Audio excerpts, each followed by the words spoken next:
மன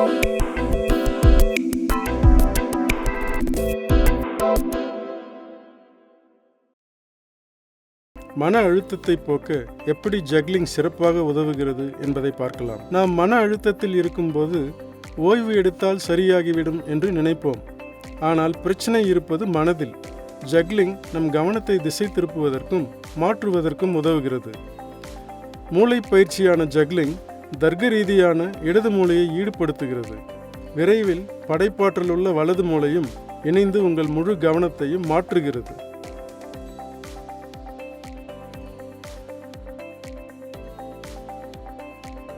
நீங்கள் ஜக்லிங் கற்றுக்கொள்ளும் போது தர்க்கம், எண்கள், கணிதம் ஆகியவற்றை கையாளும் உங்கள் இடது மூளை செயல்பட வேண்டும்.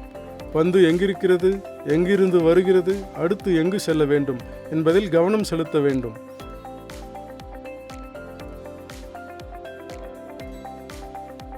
அதில் தேர்ந்த பிறகு படைப்பாற்றல் மற்றும் கற்பனையை கையாளும் வலது மூளை இப்போது வடிவ மேம்பாடு, புதிய தந்திரங்கள், மேலும் ஒரு பந்தை சேர்ப்பது போன்றவற்றை சிந்திக்கிறது.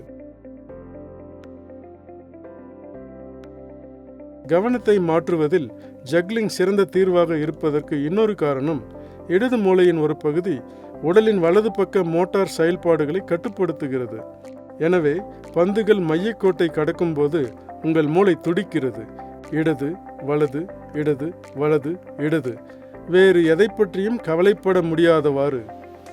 இறுதியாக ஒவ்வொரு முறையும் ஒரு புதிய ஜக்லிங் தந்திரத்தை நீங்கள் தேர்ச்சி பெறும்போது உற்சாகத்தை உணர்வீர்கள்.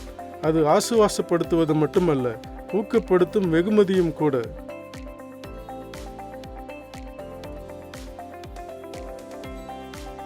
விளையாட்டின் முக்கியத்துவம் மற்றும் மன அழுத்தத்தை சமாளிப்பது குறித்து அன்னை கூறுகிறார்.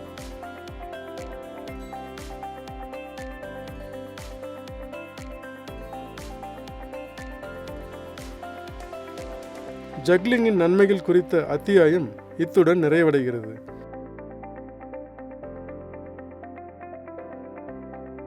இப்போது நீங்கள் ஜக்லிங்குக்கான சாக் பால் செய்வது எப்படி என்ற வீடியோவிற்கு அல்லது ஜக்லிங் கற்றல் என்ற வீடியோவிற்கு செல்லலாம்.